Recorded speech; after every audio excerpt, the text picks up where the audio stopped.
El arte de amar. Erich Fromm. Quinta parte. Si consideramos la situación de ser sensible a otro ser humano, encontramos el ejemplo más obvio en la sensibilidad y correspondencia de una madre para con su hijo. Ella nota ciertos cambios corporales, exigencias y angustias antes de que el niño lo manifieste abiertamente. Se despierta porque su hijo llora, si bien otro sonido más fuerte no hubiera interrumpido su sueño. Todo eso significa que es sensible a las manifestaciones de la vida del niño. No está ansiosa ni preocupada, sino en un estado de equilibrio alerta, receptivo de cualquier comunicación significativa proveniente del niño. Similarmente, cabe ser sensible con respecto a uno mismo. Tener conciencia, por ejemplo, de una sensación de cansancio o depresión, y en lugar de entregarse a ella y aumentarla por medio de pensamientos deprimentes que siempre están a mano, preguntarse: ¿qué ocurre? ¿Por qué estoy deprimido? Lo mismo sucede al observar que uno está irritado o enojado o con tendencia a los ensueños u otras actividades escapistas. En cada uno de esos casos, lo que importa es tener conciencia de ellos y no racionalizarlos en las mil formas en que es factible hacerlo. Además, estar atentos a nuestra voz interior que nos dice, por lo general, inmediatamente, por qué estamos angustiados, deprimidos, irritados. La persona media es sensible a sus procesos corporales, advierte los cambios y los más insignificantes dolores. Ese tipo de sensibilidad corporal es relativamente fácil de experimentar, porque la mayoría de las personas tienen una imagen de lo que es sentirse bien. Una sensibilidad semejante para con los procesos mentales es más fácil porque muchísima gente no ha conocido nunca a alguien que funcione óptimamente. Toman el funcionamiento psíquico de sus padres y parientes o del grupo social en el que ha nacido como norma, y mientras no difieren de esta, se sienten normales y no tienen interés en observar nada. Hay mucha gente, por ejemplo, que jamás ha conocido a una persona amante o a una persona con integridad, valor o concentración. Es notorio que para ser sensible con respecto a uno mismo hay que tener una imagen del funcionamiento humano completo y sano. Pero, ¿cómo es posible adquirir experiencia si no se la ha tenido en la propia infancia o en la vida adulta? Por cierto que no existe ninguna respuesta sencilla a tal pregunta, pero esta señala un factor muy crítico de nuestro sistema educativo. Si bien impartimos conocimiento, estamos descuidando la enseñanza más importante para el desarrollo humano, la que solo puede impartirse por la simple presencia de una persona madura y amante. En épocas anteriores de nuestra cultura o en la China y la India, el hombre más valorado era el que poseía cualidades espirituales sobresalientes. Ni siquiera el maestro era única o primariamente una fuente de información, sino que su función consistía en transmitir ciertas actitudes humanas. En la sociedad capitalista contemporánea, así como en el comunismo ruso, los hombres propuestos para la admiración y la emulación son cualquier cosa menos arquetipos de cualidades espirituales significativas. Los que el público admira esencialmente son los que dan al hombre corriente una sensación de satisfacción sustitutiva. Estrellas cinematográficas, animadores radiales, periodistas, importantes figuras del comercio o el gobierno, tales son los modelos de emulación. A menudo su principal calificación para esa función es que han logrado aparecer en letras de molde. Sin embargo, la situación no parece totalmente irremediable.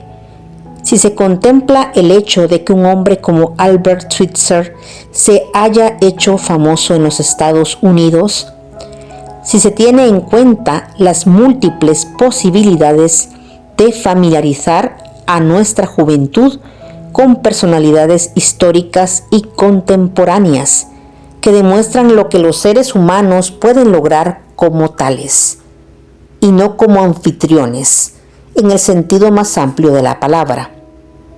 Si se piensa en las grandes obras de la literatura y el arte de todas las épocas, parece que existe la posibilidad de crear una visión de un buen funcionamiento humano y por lo tanto una sensibilidad al mal funcionamiento. Si no lográramos mantener viva una visión de la vida madura, entonces indudablemente nos veríamos frente a la probabilidad de que nuestra tradición cultural se derrumbe. Esa tradición no se basa fundamentalmente en la transmisión de cierto tipo de conocimiento, sino en la de ciertas clases de rasgos humanos. Si la generación siguiente deja de ver esos rasgos, se derrumbará una cultura de 5.000 años, aunque su conocimiento se transmita y se siga desarrollando. Hasta aquí me he referido a las condiciones para la práctica de cualquier arte. Examinaré ahora las cualidades de particular importancia para la capacidad de amar. De acuerdo con lo dicho sobre la naturaleza del amor, la condición fundamental para el logro del amor es la superación del propio narcisismo. En la orientación narcisista se experimenta como real solo lo que existe en nuestro interior, mientras que los fenómenos del mundo exterior carecen de realidad de por sí y se experimentan solo desde el punto de vista de su utilidad o peligro para uno mismo. El polo opuesto del narcisismo es la objetividad, es la capacidad de ver a la gente y las cosas tal como son, objetivamente, y poder separar esa imagen objetiva de la imagen formada por los propios deseos y temores. En todas las formas de psicosis hay una incapacidad extrema para ser objetivo. Para el insano, la única realidad que existe es la que está dentro de él, la de sus temores y deseos. Ve el mundo exterior como símbolos de su mundo interior, como su creación, y todos procedemos de idéntica manera cuando soñamos. En el sueño producimos hechos, ponemos dramas en escena que constituyen la expresión de nuestros anhelos y temores, aunque algunas veces también de nuestras intuiciones y juicios. Y mientras dormimos estamos convencidos de que el producto de nuestros sueños es tan real como la realidad que percibimos en el estado de vigilia. El insano o el soñador carecen completamente de una visión objetiva del mundo exterior, pero todos nosotros somos más o menos insanos o estamos más o menos dormidos. Todos nosotros tenemos una visión no objetiva del mundo que está deformada por nuestra orientación narcisista. ¿Es necesario dar ejemplos? Cualquiera puede encontrarlos fácilmente observándose a sí mismo, a sus vecinos y leyendo los diarios. Varían únicamente en el grado de deformación narcisista de la realidad. Una mujer, por ejemplo, llama al médico diciendo que quiere visitarlo en su consultorio esa tarde. El médico responde que no tiene tiempo ese día, pero que puede atenderla al día siguiente. La respuesta de la mujer es: pero doctor, vivo solo a 5 minutos de su consultorio. No puede entender la explicación del médico de que a él no le ahorra tiempo que la distancia sea tan corta. Ella experimenta la situación narcisísticamente, puesto que ella ahorra tiempo. Él ahorra tiempo para ella. La única realidad es ella misma. Menos extremas, tal vez menos evidentes, son las deformaciones tan comunes en las relaciones interpersonales. ¿Cuántos padres experimentan las reacciones del hijo en función de la obediencia, de que los complazca, les haga hacer un buen papel y así siguiendo, en lugar de percibir o interesarse por lo que el niño siente para y por sí mismo? ¿Cuántos esposos ven a sus mujeres como dominadoras porque su propia relación con sus madres les hace interpretar cualquier demanda como una limitación de su libertad? ¿Cuántas esposas piensan que sus maridos son ineficaces o estúpidos porque no responden a la fantasía del espléndido caballero que construyeron en su infancia? En lo que a las naciones extranjeras atañe, la falta de objetividad es más que notoria. De un día para el otro, una nación pasa a ser considerada totalmente depravada y perversa, al tiempo que la propia nación representa todo lo que es bueno y noble. Toda acción del enemigo se juzga según una norma y toda acción propia según otra. Hasta las buenas obras realizadas por el enemigo se consideran signos de una perversidad particular con las que se propone engañar a nuestro país y al mundo. En tanto que nuestras malas acciones son necesarias y encuentran justificación en las nobles finalidades que sirven. Es indudable que si examinamos la relación entre las naciones, tanto como entre los individuos, llegamos a la conclusión de que la objetividad es la excepción y lo corriente una deformación narcisista en mayor o menor grado. La facultad de pensar objetivamente es la razón, la actitud emocional que corresponde a la razón es la humildad.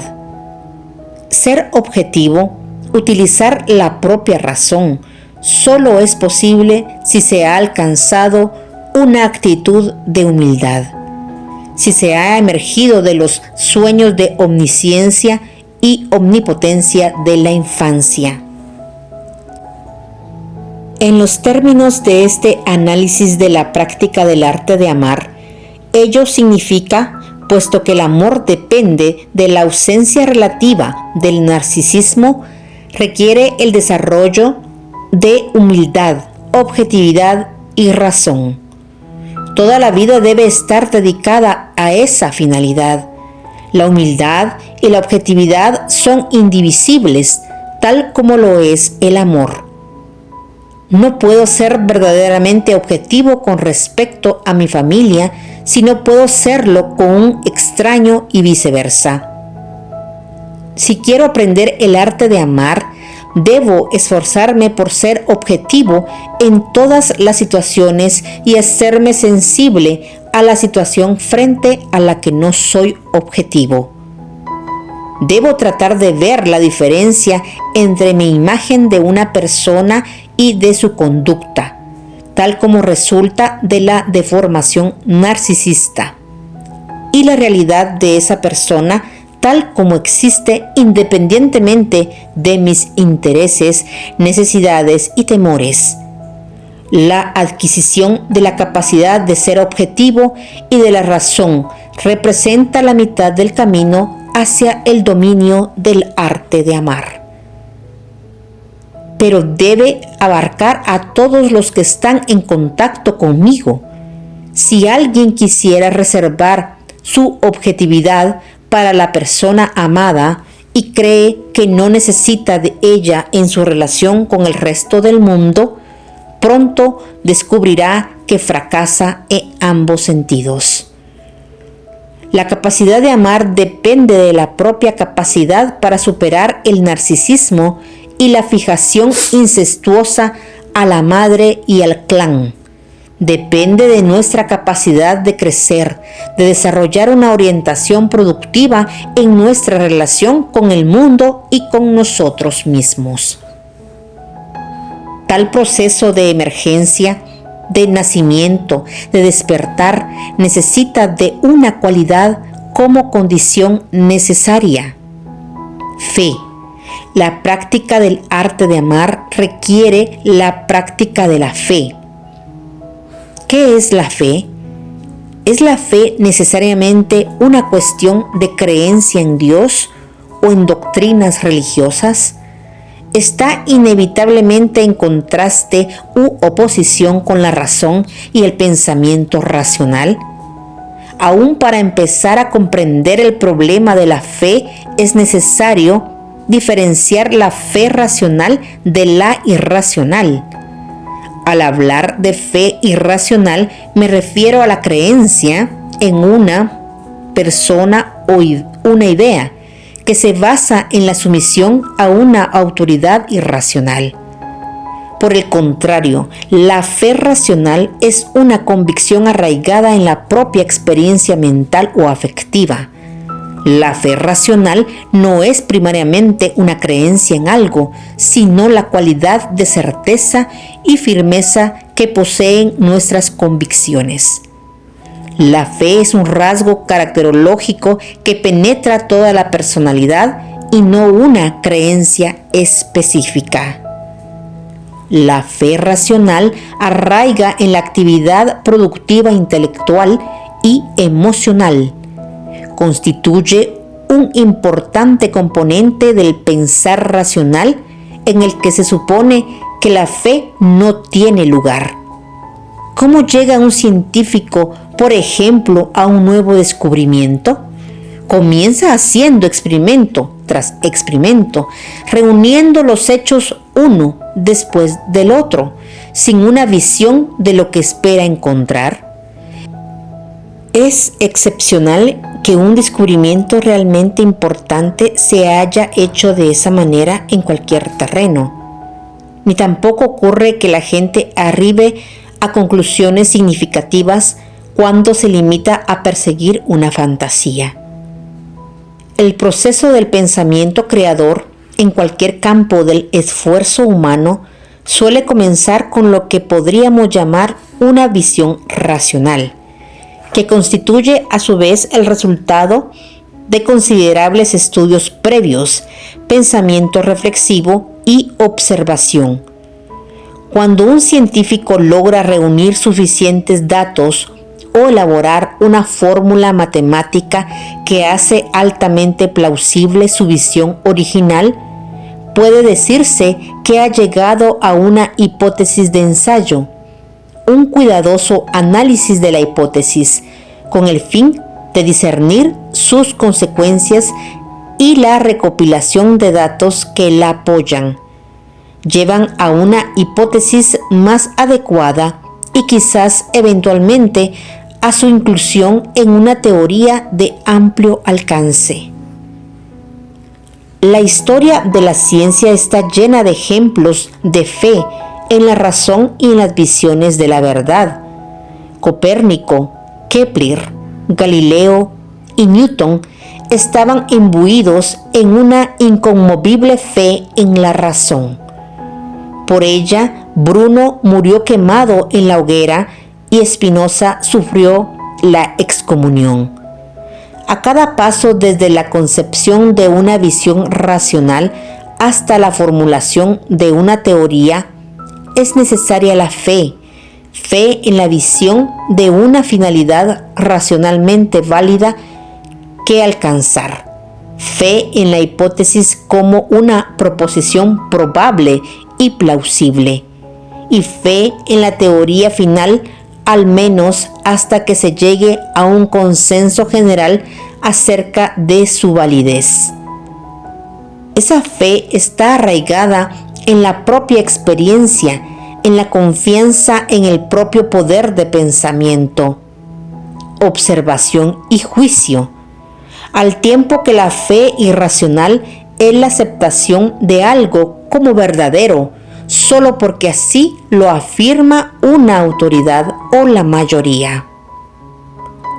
La fe racional tiene sus raíces en una convicción independiente basada en el propio pensamiento y observación productivos, a pesar de la opinión de la mayoría. El pensamiento y el juicio no constituyen el único dominio de la experiencia en el que se manifiesta la fe racional. En la esfera de las relaciones humanas, la fe es una cualidad indispensable de cualquier amistad o amor significativos. Tener fe en otra persona significa estar seguro de la confianza e inmutabilidad de sus actitudes fundamentales, de la esencia de su personalidad, de su amor. No me refiero aquí a que una persona no pueda modificar sus opiniones, sino a que sus motivaciones básicas son siempre las mismas, que por ejemplo su respeto por la vida y la dignidad humanas sea parte de ella, no algo tornadizo. En igual sentido, tenemos fe en nosotros mismos, tenemos conciencia de la existencia de un yo, de un núcleo de nuestra personalidad que es inmutable y que persiste a través de nuestra vida. No obstante las circunstancias cambiantes y con independencia de ciertas modificaciones de nuestros sentimientos y opiniones. Ese núcleo constituye la realidad que sustenta a la palabra yo, la realidad en la que se basa nuestra convicción de nuestra propia identidad. A menos que tengamos fe en la persistencia de nuestro yo, nuestro sentimiento de identidad se verá amenazado y nos haremos dependientes de otra gente, cuya aprobación se convierte entonces en la base de nuestro sentimiento de identidad.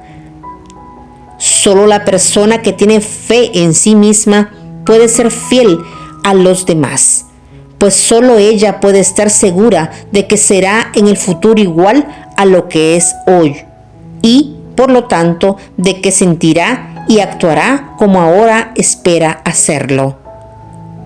La fe en uno mismo es una condición de nuestra capacidad de prometer y puesto que, como dice Nietzsche, el hombre puede definirse por su capacidad de prometer. La fe es una de las condiciones de la existencia humana. Lo que importa en relación con el amor es la fe en el propio amor, en su capacidad de producir amor en los demás y en su confianza. Otro aspecto de la fe en otra persona refiere a la fe que tenemos en las potencialidades de los otros. La forma más rudimentaria en que se manifiesta es la fe que tiene la madre en su hijo recién nacido, en que vivirá, crecerá, caminará y hablará. Sin embargo, el desarrollo del niño en ese sentido se produce con tal regularidad que parecería que no es necesaria la fe para estar seguro de él. Algo distinto ocurre con las potencialidades que pueden no desarrollarse. Las de amar, ser feliz, utilizar la razón y otras más específicas. El talento artístico, por ejemplo, Son las semillas que crecen y se manifiestan si se dan las condiciones apropiadas para su desarrollo y que pueden ahogarse cuando éstas faltan. De tales condiciones, una de las más importantes es que la persona de mayor influencia en la vida del niño tenga fe en esas potencialidades. La presencia de dicha fe es lo que determina la diferencia entre educación y manipulación. Educación significa ayudar al niño a realizar sus potencialidades. La presencia de dicha fe es lo que determina la diferencia entre educación y manipulación. Educación significa ayudar al niño a realizar sus potencialidades.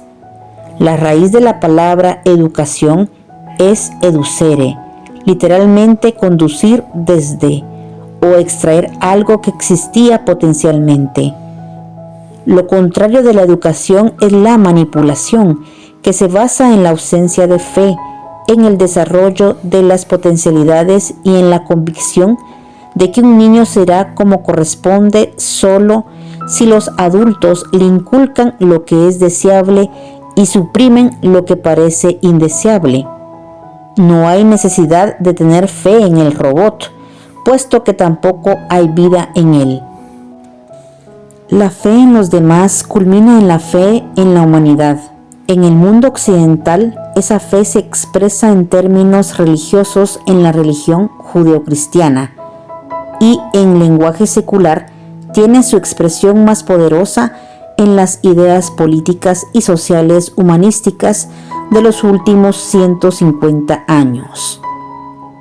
Al igual que la fe en el niño, se basa en la idea de que las potencialidades del hombre son tales que, dadas las condiciones apropiadas, podrá construir un orden social gobernado por los principios de igualdad, justicia y amor. El hombre no ha logrado aún construir ese orden y por lo tanto la convicción de que puede hacerlo necesita fe, pero como toda fe racional, tampoco esa es una mera expresión de deseos, sino que se basa en la evidencia de los grados del pasado de la raza humana y en la experiencia interior de cada individuo en su propia experiencia de la razón y el amor. Mientras que la fe irracional arraiga en la sumisión a un poder que se considera avasalladoramente poderoso, omnisapiente y omnipotente, en la abdicación del poder y la fuerza propios. La fe racional se basa en la experiencia opuesta. Tenemos fe en una idea porque es el resultado de nuestras propias observaciones y nuestro pensamiento. Tenemos fe en las potencialidades de los demás, en las nuestras y en las de la humanidad, porque y solo en esa medida hemos experimentado el desarrollo de nuestras propias potencialidades, la realidad del crecimiento en nosotros mismos, la fuerza de nuestro propio poder y del amor. La base de la fe racional es la productividad. Vivir de acuerdo con nuestra fe significa vivir productivamente. Se deduce de ello que la creencia en el poder, en el sentido de dominación y en el uso del poder, constituye el reverso de la fe. Creer en el poder que existe es lo mismo que creer en el desarrollo de las potencialidades aún no realizadas. Es una predicción del futuro basada únicamente en el presente manifiesto, pero resulta ser un grave error de cálculo profundamente irracional en su descuido de las potencialidades y en el crecimiento humanos. No hay una fe racional en el poder, hay una sumisión a él o por parte de quienes lo tienen el deseo de conservarlo. Si bien para muchos el poder es la más real de todas las cosas, la historia del hombre ha demostrado que es el más inestable de todos los logros humanos. Debido a que la fe y el poder se excluyen mutuamente, todos los sistemas religiosos y políticos que se construyeron originariamente sobre una fe racional se corrompieron y eventualmente pierden la fuerza que pueda quedarles si solo confían en el poder o se alían a él. Tener fe requiere coraje, la capacidad de correr un riesgo, la disposición a aceptar incluso el dolor y la desilusión. Quien insiste en la seguridad y en la tranquilidad como condiciones primarias de la vida no puede tener fe. Quien se encierra en un sistema de defensa donde la distancia y la posesión constituyen los medios que dan seguridad, se convierte en un prisionero. Ser amado y amar requieren coraje, la valentía de atribuir a ciertos valores fundamental importancia y de dar el salto y apostar todo a esos valores. Ese coraje es muy distinto de la valentía a la que se refirió el famoso fanfarrón Mussolini cuando utilizó el lema «vivir peligrosamente». Su tipo de coraje es el coraje del nihilismo. Está arraigado en una actitud destructiva hacia la vida, en la voluntad de arriesgar la vida porque uno es incapaz de amarla. El coraje de la desesperación es lo contrario del coraje del amor, tal como la fe en el poder es lo opuesto de la fe en la vida. ¿Hay algo que deba practicarse en relación con la fe y el valor? Indudablemente, la fe puede practicarse a cada momento. Requiere fe criar a un niño, se necesita fe para dormirse, para comenzar cualquier tarea, pero todos estamos acostumbrados a tener ese tipo de fe. Quien no la posee sufre enorme angustia por su hijo, por su insomnio o por su incapacidad para realizar cualquier trabajo productivo, o es suspicaz, se abstiene de acercarse a nadie, o es hipocondriaco o incapaz de hacer planes a largo plazo. Mantener la propia opinión sobre una persona, aunque la opinión pública o algunos hechos imprevistos parezcan invalidarla. Mantener las propias convicciones, aunque éstas no sean populares. Todo eso requiere fe y coraje. Tomar las dificultades, los reveses y penas de la vida como un desafío cuya superación nos hace más fuertes, y no como un injusto castigo que no tendríamos que recibir nosotros. Requiere fe y coraje. La práctica de la fe y el valor comienza con los pequeños detalles de la vida diaria. El primer paso consiste en observar cuándo y dónde se pierde la fe, analizar las racionalizaciones que se usan para soslayar esa pérdida de fe, reconocer cuándo se actúa cobardemente y cómo se lo racionaliza, reconocer cómo cada traición a la fe nos debilita y cómo la mayor debilidad nos lleva a una nueva traición, y así en adelante, en un círculo vicioso. Entonces reconoceremos también que mientras tememos conscientemente no ser amados, el temor real, aunque habitualmente inconsciente, es el de amar. Amar significa comprometerse sin garantías, entregarse totalmente con la esperanza de producir amor en la persona amada. El amor es un acto de fe, y quien tenga poca fe también tiene poco amor. ¿Es posible decir algo más acerca de la práctica de la fe? Quizás otro podría hacerlo. Si yo fuera poeta o predicador, podría intentarlo. Pero puesto que no soy ni lo uno ni lo otro, no puedo ni siquiera intentar decir algo más sobre la práctica de la fe, pero estoy seguro de que cualquiera realmente interesado puede aprender a tener fe como un niño aprende a caminar. Una actitud indispensable para la práctica del arte de amar, que hasta ahora solo hemos mencionado de modo implícito, debe examinarse explícitamente ahora, pues es fundamental la actividad.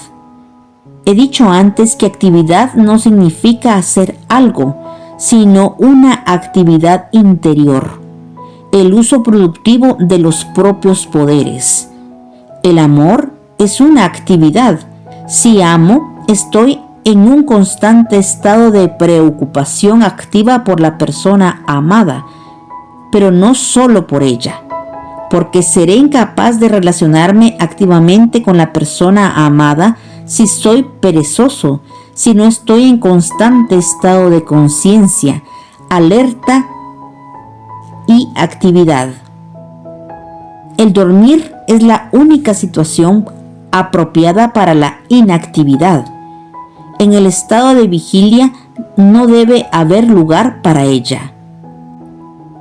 La situación paradójica de multitud de individuos hoy en día es que están semidormidos durante el día y semidespiertos cuando duermen o cuando quieren dormir.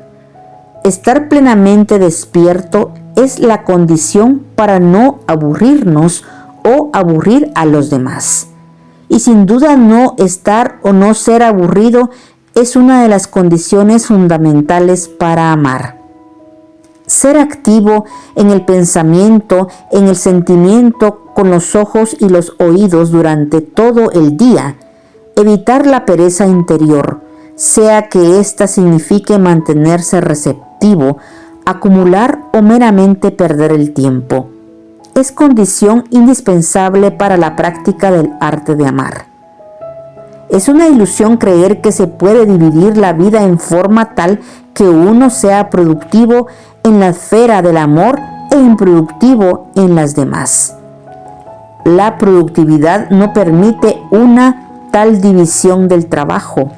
La capacidad de amar exige un estado de intensidad, de estar despierto, de acrecentada vitalidad, que solo puede ser el resultado de una orientación productiva y activa en muchas otras esferas de la vida.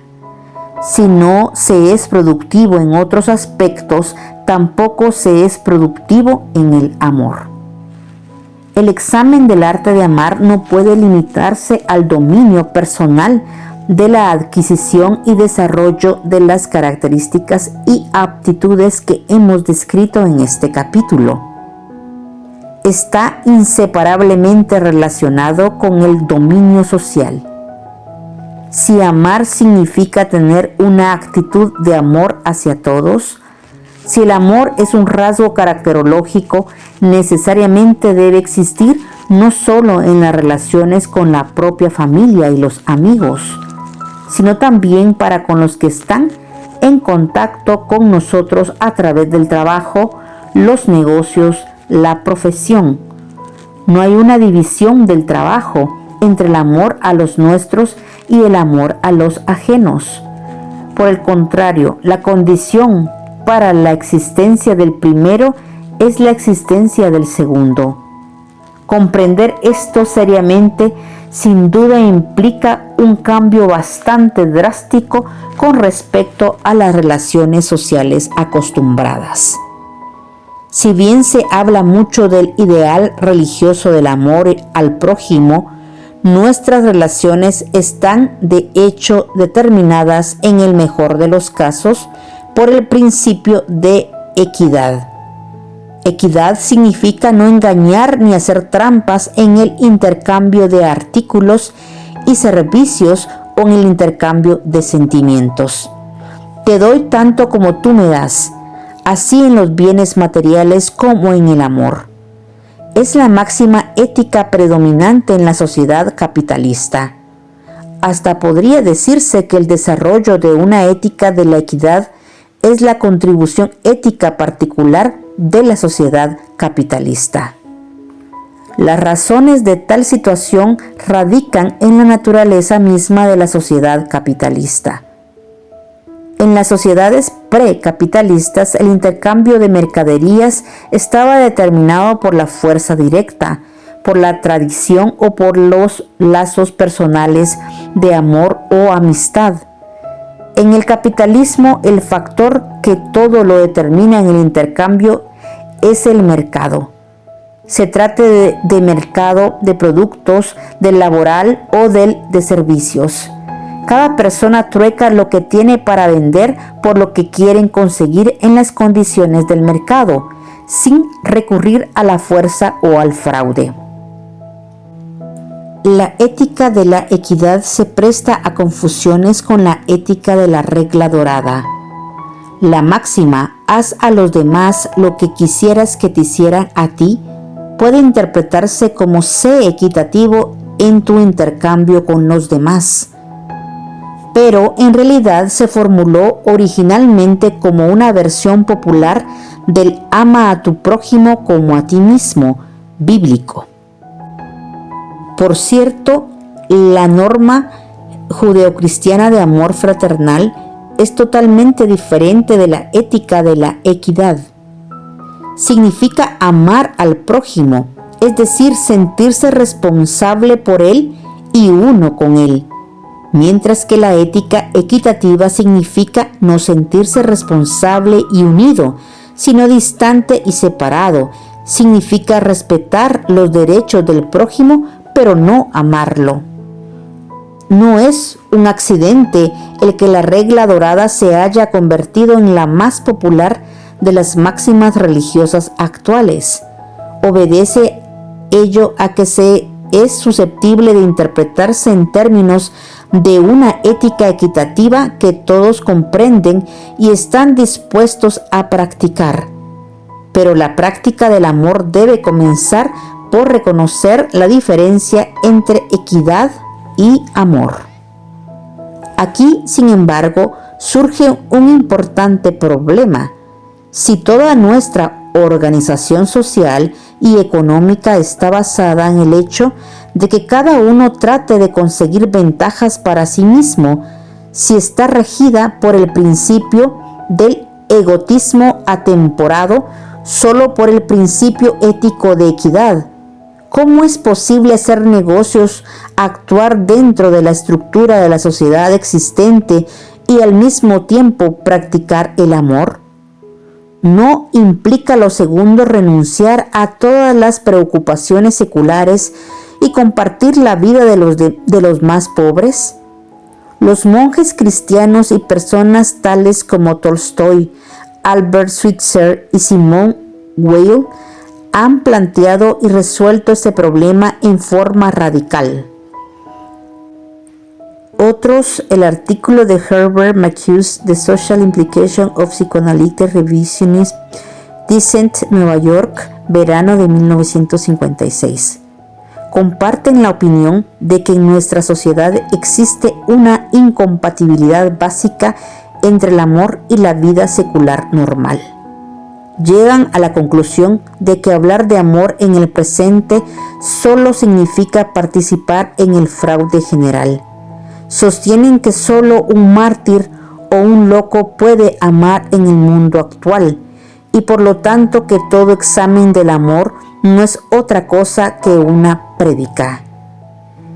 Este respetable punto de vista se presta fácilmente a una racionalización del cinismo.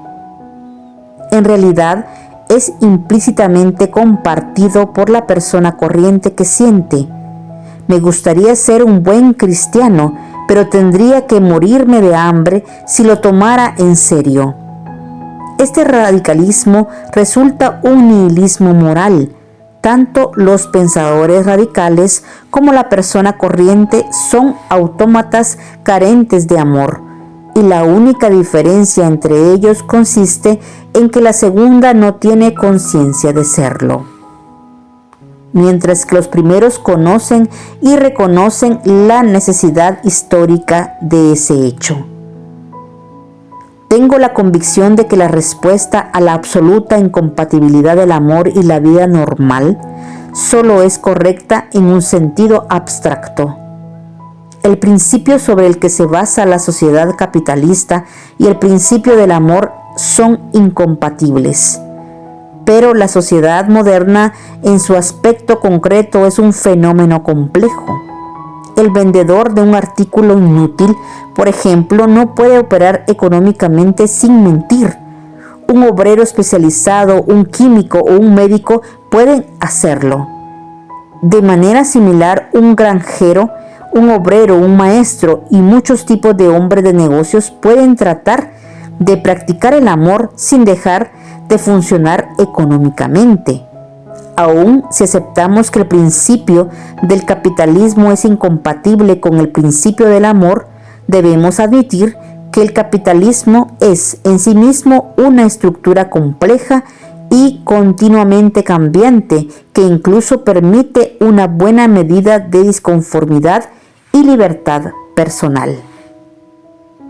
Con esa afirmación, sin embargo, no deseo significar que podemos esperar que el sistema social actual continúe indefinidamente y al mismo tiempo confiar en la realización del ideal de amor hacia nuestros hermanos. La gente capaz de amar en el sistema actual constituye por fuerza la excepción. El amor es inevitablemente un fenómeno marginal en la sociedad occidental contemporánea. No tanto porque las múltiples ocupaciones no permiten una actitud amorosa, sino porque el espíritu de una sociedad dedicada a la producción y ávida de artículos en tal que solo el no conformista pueda defenderse de ella con éxito. Los que se preocupan seriamente por el amor como única respuesta racional al problema de la existencia humana deben entonces llegar a la conclusión de que para que el amor se convierta en un fenómeno social y no en una excepción individualista y marginal, nuestra estructura social necesita cambios importantes y radicales. Dentro de los límites de este libro, solo podemos sugerir la dirección de tales cambios. En mi libro Psicoanálisis de la Sociedad Contemporánea, México, Fondo de Cultura Económica, 1956, procuré examinar detalladamente ese problema. Nuestra sociedad está regida por una burocracia administrativa, por políticos, profesionales. Los individuos son motivados por sugestiones colectivas. Su finalidad es producir más y consumir más como objetivos en sí mismos. Todas las actividades están subordinadas a metas económicas. Los medios se han convertido en fines. El hombre es un autómata, bien alimentado, bien vestido, pero sin interés fundamental alguno en lo que constituye su cualidad y función peculiarmente humana. Si el hombre quiere ser capaz de amar, debe colocarse en su lugar supremo. La máquina económica debe servirlo en lugar de ser él quien esté a su servicio. Debe capacitarse para compartir la experiencia, el trabajo, en vez de compartir en el mejor de los casos sus beneficios. La sociedad debe organizarse en tal forma que la naturaleza social y amorosa del hombre no esté separada de su existencia social, sino que se una a ella. Si es verdad, como he tratado de demostrar, que el amor es la única respuesta satisfactoria al problema de la existencia humana, entonces toda sociedad que excluya relativamente el desarrollo del amor a la larga perece a causa de su propia contradicción con las necesidades básicas de la naturaleza del hombre. Hablar del amor no es predicar, por la sencilla razón de que significa hablar de la necesidad fundamental y real de todo ser humano. Que esa necesidad haya sido oscurecida no significa que no exista. Analizar la naturaleza del amor es descubrir su ausencia general en el presente y criticar las condiciones sociales responsables de esa ausencia. Tener fe en la posibilidad del amor como un fenómeno social y no solo excepcional e individual, es tener una fe racional basada en la comprensión de la naturaleza misma del hombre.